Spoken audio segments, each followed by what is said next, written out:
Hello, everybody. Welcome to our live chat.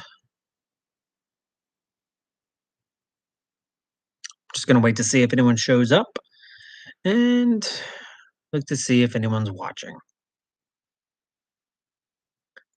Looks like we got two people watching. Hello, welcome.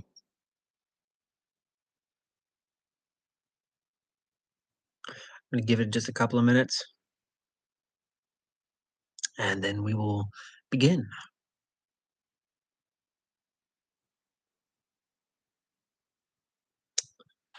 Till then, however, I hope all of you have been having a nice evening.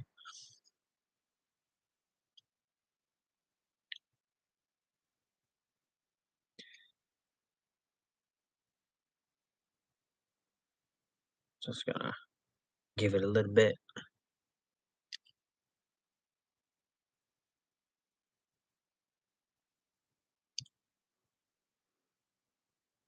All right, well, there's not too many people, but I think we should just go ahead and get this started. All right, then. Hey, everyone, and welcome to tonight's special live stream. Now, we're doing something a little different to celebrate our awesome milestone. We have our very first 10 subscribers. That might seem a little small, but to us, really, it's huge. You're the brave and wonderful supporters who joined us at the beginning of our journey. And um, we are very thankful that you all are here with us. And hey, if I see your name pop up in chat or our subscriber list, I'd love to give you a special shout out. You've earned it. To the ones I can see on my subscribers list, I'd like to make a shout out in particular to Black and Red Ted and Sith 1986. Much appreciated for joining the DIS horror family. Really, thank you. Now, tonight's tale isn't part of our regular series. Nope. But this is still a horror tale, a one time original bedtime story. I wanted to tell this for the live. It's not part of the interactive path games we usually make. So if you're watching right now, consider yourself part of a secret horror club. Get comfy, grab a snack, and maybe grab a flashlight if you're not feeling too brave. Let's dive into a bedtime story you won't hear anywhere else. The Antique Mirror.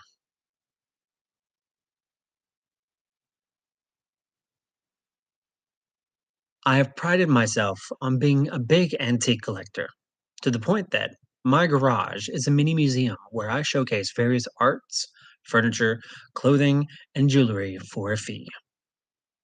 Sometimes, if a potential buyer gives 50% more than I bought the desired item, I'll sell it. One late afternoon, I came on a small and secluded garage sale. I just attended my annual family reunion in the country, and of course, couldn't pass up possibly more antiques to collect. A petite, silver haired lady, about mid 70s, greeted me with a wave and a gentle smile of warmth. Not long after browsing her collections, I spotted a mirror made for the mid 1800s. It looked styled of French gold, rectangular build with a dainty floral crest. I decided it would be part of my collection. Wished the lady well and traveled back home. On my first night back, I had a dreadful nightmare of living with an impoverished family of six, in which I was the oldest of four brothers and one sister. We all eventually died due to tuberculosis, typhoid fever, and a house fire. I wasn't much of a dreamer, and nightmares were extremely rare. When I woke up to cook breakfast, all my cupboards were opened. I was disturbed, for I lived alone. There were no signs of burglary. After eating my breakfast of yogurt and toast with cream cheese, I went to reposition my new antique mirror and found it cracked to the point the price would need to be drastically reduced if I chose to sell it. I couldn't even see a clear image of my own face. Depression overcame my feelings the more I stared into this mirror that I stored in my attic. But throughout the day, I would get this chest pain, stopping me in my tracks. I, First, I chucked it up to being heartburn from breakfast.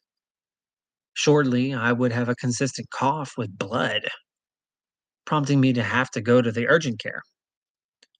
It didn't make sense when my symptoms ceased before speaking to a doctor.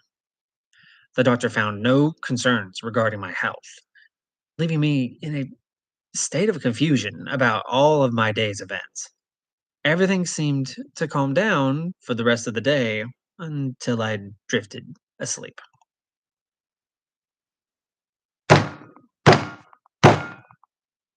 Blasted from over my head. I heard dreadful screams and sounds of multiple feet frantically pacing in my attic. The chaos gradually got louder until it felt like I was in the commotion.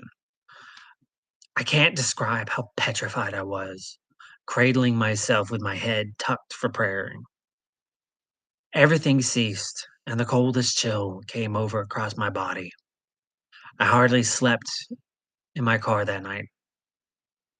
The next day, I went to check out my attic. It was a mess. The majority of my antiques were tarnished and cracked beyond the point of the option to even resell. Scanning the disarray, there in the middle lay the antique mirror. I had to get rid of it, but I was curious about its history and chose another 2-hour travel to the previous owner's home. I knew where the garage sale was, but everything was gone, even the house. The area was now just a vacant lot. Also, no address was found. After getting approval from a priest, we burned the mirror. My house was cleansed and everything was back to normal. I can say I'm a lot more careful about buying antiques and know some spirits attach themselves to items, manifesting a past horror in a new beginning. And that wraps up our horror bedtime story. Thank you for being part of this special night. Again, huge shout out to our 10 amazing subscribers. You're the reason we keep creating, and we can't wait to keep sharing more with you all. Be sure to tune in June 13th for the official launch and of our interactive character choice horror series. You'll get to play as two unique characters, each with their own powers and twists. And as we grow, even more characters will unlock with your support. With that said, we would love to eventually let you all choose new characters to unlock through polls. So keep watching and bring a friend for fun competition, if they dare. And now, as we will always say, we hope you enjoyed and discovered new fears. Sleep tight, rest easy, and remember, some stories are best heard in the dark. Good night.